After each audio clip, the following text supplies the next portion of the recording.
Hello. Hello मेरे प्यारे प्यारे विद्यार्थियों, मेरे प्यारे प्यारे दोस्तों, है ना। तो देखते देखते हम लोग प्रोपोजिशन 7 तक आ गए हैं, है ना। आज प्रोपोजिशन 7 करने का प्रोग्राम है, तो इस बात को समझ लो। ज्यामिति अब तुम्हारे लिए उतना नया चीज नहीं रहा।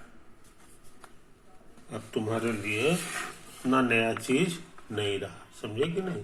इस चीज को समझ लो। तो क्योंकि अब तक तुम काफी चीज सीख चुके हो, है कि नहीं। कुल मिला करके तुम 6 प्रपोजिशन सीख चुके हो, है कि नहीं। ये तुम्हारा 7वां है। तो इससे अंदाज लग गया होगा कि ज्यामिति में किस तरह का काम होता है।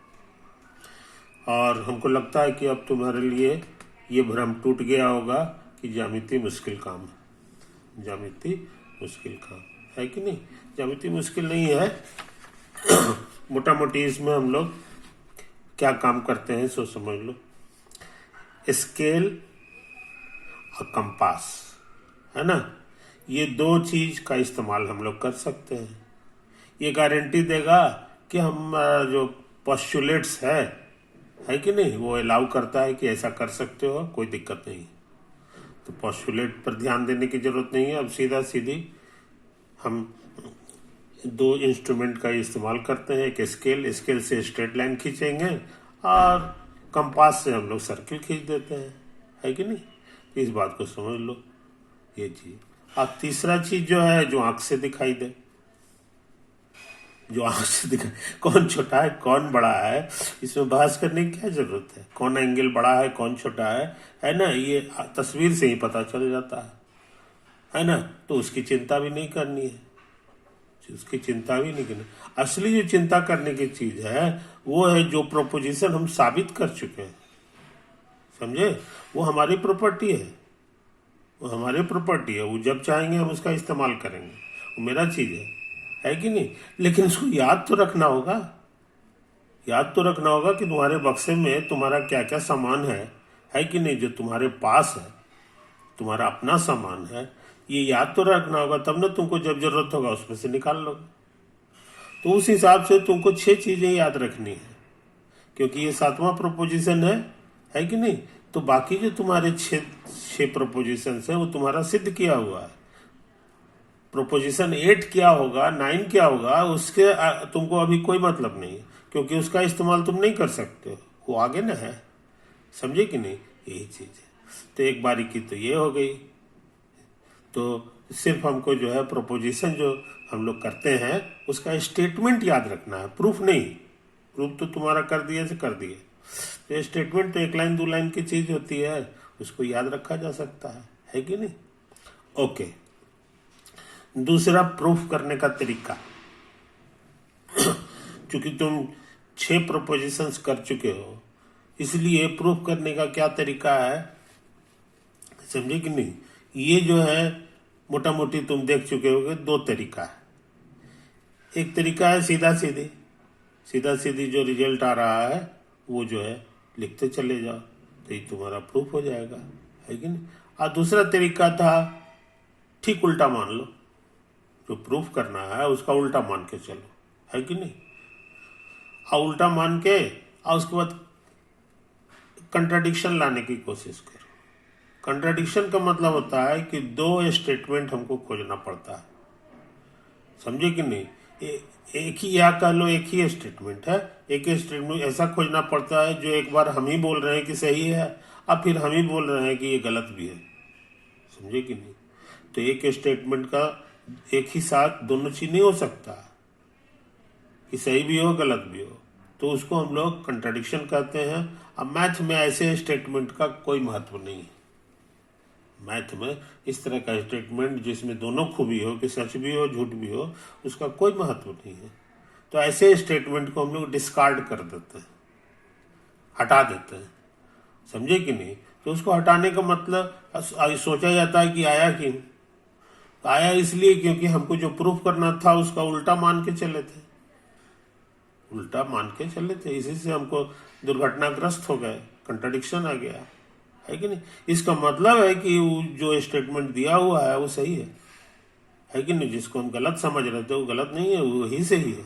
इस तरह साबित हो जाता है कि हमको जो साबित करना है। इसको मेथड ऑफ कंट्राडिक्शन भी कहते हैं। इसका इस्तेमाल जो है यूक्लिड साहब खूब किए हैं, है ना। वकील लोग जो केस लड़ते हैं वो भी यही ट्रिक लगाते हैं। जिनको बचाना है, जिन पे अपराध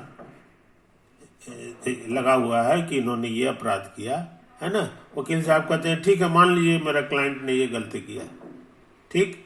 अब उसके बाद तर्क वितर्क करके एक ऐसा वाक्य ले आते हैं, समझे कि नहीं, जो एक ही मर्तबे में सही भी है और गलत भी है ना। इस तरह वो साबित कर देते हैं कि हमारा जो क्लाइंट है वो अपराधी नहीं है, उसने कोई अपराध नहीं किया है ना। तो इसी तरह का तर्क जो है यूक्लिड साहब भी पहले ही दे चुके हैं, और हम लोग को उस पिछला जो थ्योरम किए थे प्रोपोजिशन 6, उसमें यही वाला ट्रिक लगाए थे, उल्टा मान लिए थे यदि नहीं, और लास्ट में कंट्राडिक्शन खोज दिए थे, तो साबित हो गया। समझे ना, यही चीज समझ लो। अब जो अगला थ्योरम हम करने जा रहे हैं प्रोपोजिशन 7, थोड़ा तेजी से काम करेंगे, है ना। वो क्या है तो समझ लो। वो कहता है पहले 4 पॉइंट ले लो, तो हमने 4 पॉइंट ले लिया, ए बी सी डी, समझे, 4 पॉइंट ले लिया। इनकी क्या विशेषता है सो समझ लो। कहता है कि ए से बी तक जो है, ए से बी तक का लंबाई और ए से डी तक का लंबाई, ए से सी तक का लंबाई और ए से डी तक का, ये दोनों बराबर है। तो इसको हमने ए मान लिया तो ये भी ए हो जाएगा, है कि नहीं, ये गिवन है। अच्छा, फिर कहता है कि बी से भी दोनों का दूरी बराबर है, तो ये दूरी को बी मान लिए तो ये भी बी कहलाएगा, है कि नहीं। तो जो है सो हमारे 4 पॉइंट की यही खासियत है कि ये इसके बीच का दूरी, इसके बीच का दूरी बराबर है, इसके बीच का दूरी, इसके बीच का दूरी बराबर, समझे कि नहीं, ये चीज है। तो हमको क्या साबित करना है, हमको क्या साबित करना है, समझ लो। हमको साबित करना है कि we have to prove that ADBC इतना can not be on the same side of the straight line AB। ये देखो ए और बी को मिला दो तो हरा रंग का एक लाइन मिल जाएगा, है कि नहीं। तो कहता है कि ये जो 4 लाइन है, 1 2 3 4, ये चारों के चारों एक साइड नहीं हो सकता है, एक साइड नहीं हो सकता है। ये जो लाइन है ना, ये जो लाइन है, इसके कारण 2 साइड हो गया, एक इधर की दुनिया और एक इधर की दुनिया, समझे कि नहीं। तो कहता है ये चारों लाइन जो है एक ही दुनिया में नहीं हो सकता है, चारों के चारों इधर हो। अभी कुछ फोटो बनाया है, उसमें जो है 2 ठो इधर है और 2 ठो उधर है कि नहीं। कहता है ये हो सकता है, लेकिन चारों के चारों एक तरफ करोगे तो ये गलत हो जाएगा, असंभव है, समझे कि नहीं। ये हमको प्रूफ करना है। तो वही वाला ट्रिक लगा दे, मान ले कि ये बात गलत है, मान लो जो साबित करना है कि एक साइड नहीं हो सकता, हम मान लें कि एक साइड है, ये चारों के चारों एक साइड है। तो जब चारों के चारों एक साइड है तो ये सी और डी भी एक ही साइड आ जाएगा, है कि नहीं। अभी तो उल्टा साइड है, तो सी और डी एक ही साइड है। तो हमने एक दूसरा फोटो बना लिया, यही मेरा AB लाइन है, ये वाला हरा वाला है ना AB, ये है। इसको सी और डी को एक साइड कर दिया, सी और डी को एक साइड कर दिया, है कि नहीं। अब बुद्धि लगाएंगे कंट्राडिक्शन खोजने में, जैसे ही कंट्राडिक्शन मिलेगा उछल पड़ेंगे कि हम लोग से साबित कर चुके। अच्छा देखो कैसे करके बुद्धि लगाते हैं, सब समझ लो। सी और डी को इधर जब कर दोगे तो यहां पर एक एंगल बन रहा है ADB, और यहां पे एक एंगल बन रहा है नहीं ये वाला, हाँ ये जो एंगल बन रहा है ये छोटा है ADB, नहीं यहां पे देखो ना ACD और BCD, ए सी डी इतना बड़ा है, अब बी सी डी छोटा लग रहा है इसके मुकाबले। तो ये बात को हम लोग बढ़िया से लिख दें, बढ़िया से लिख दें कि बी सी डी, ये देखो यहाँ लिखा हुआ है बी सी डी, ठीक। और इससे ज्यादा बड़ा है ए सी डी। हाँ समझे, हेलो। तो बी सी डी से बड़ा हमारा ए सी डी, समझे। तो ये बात हम लिख लिए फोटो से। अच्छा अब सुनो इस पर, ए सी डी और ए डी सी में, ए सी डी, ये वाला सी डी को मिला दिए हैं, ये वाला एंगल है ना, और ये वाला एंगल बराबर होगा, क्योंकि एक थ्योरम कर चुके हैं कि ये बड़ा ट्रायंगल में अगर दो साइड सेम है ना, तो बेस वाला जो एंगल होता है इको बराबर हो जाता है। तो उस हिसाब से उस थ्योरम की मदद से ए सी डी को लिख सकते हैं ए डी सी। तो यही तो हम लिख दिए, ए सी डी को ए डी सी। इसकी बनावट को गौर से देखो, ए वही है, खाली ये दोनों का जगह पलट गया है ना।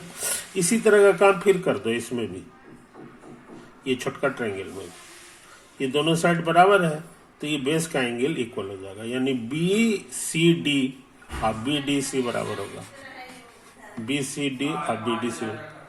समझे ना, है ना। सी और डी का जगह जो है चेंज हो जाएगा, सी और डी का जगह हम इसमें भी चेंज कर सकते हैं, और सी और डी का जगह इसमें भी चेंज कर सकते हैं। इस चीज को याद रखिए। अच्छा, तो हम लोग का यही था, यहाँ पर हम गाड़ी रोक दिए थे, ए सी डी बराबर ए डी सी, समझे। ए सी डी बराबर ए डी सी, यहीं से उतारे हैं इसे, तो इसको हम उतार दिए, है कि नहीं, उतार दिए। अच्छा अब इसको देखो बी सी डी को, तो बी सी डी में भी सी और डी का जगह पलट सकते हैं, ये हम देख चुके हैं। बी सी डी और बी डी सी सेम है कि नहीं, तो हम लोग सी और डी का जगह इसमें भी चेंज कर रहे हैं। बी सी डी है ना, तो बी डी सी हो गया। अच्छा, अतः अब ये और ये का मुकाबला करो, ये देखो बड़ा का चिन्ह है, ये इशारा करता है कि बी डी सी से बड़ा है ए डी सी, समझो। कोई दिक्कत? अब जरा फोटो में देखो तो बी डी सी कहाँ पर है, तो बी डी सी, ये देखो इतना बड़ा एंगल है ना। अब फिर दूसरा एंगल है हमारा ए डी सी, तो ए डी सी, ये देखो ये है कि नहीं, तो ये तो पतला एंगल है जी। अब बी डी सी बड़ा है, समझे, तो बी डी सी हमारा बड़ा लिखा गया है, ए डी सी छोटा लिखा गया है कि नहीं। आ गया कंट्राडिक्शन, देखो यही चीज है, इसमें ई वाला छोटा था, इसमें ई वाला बड़ा आ गया, और ए डी सी है, एक दूसरे का विरोधी सेंटेंस हमको मिल गया, समझे। तो इस तरह से हम लोग ये खतरनाक काम कर चुके, कंट्राडिक्शन मिल गया, यानी थ्योरम प्रूफ हो गया, है ना। तो थ्योरम हमारा यही था, प्रोपोजिशन 7। तो इसको तुम बढ़िया से सब चीज देख लो, है ना। यही चीज है,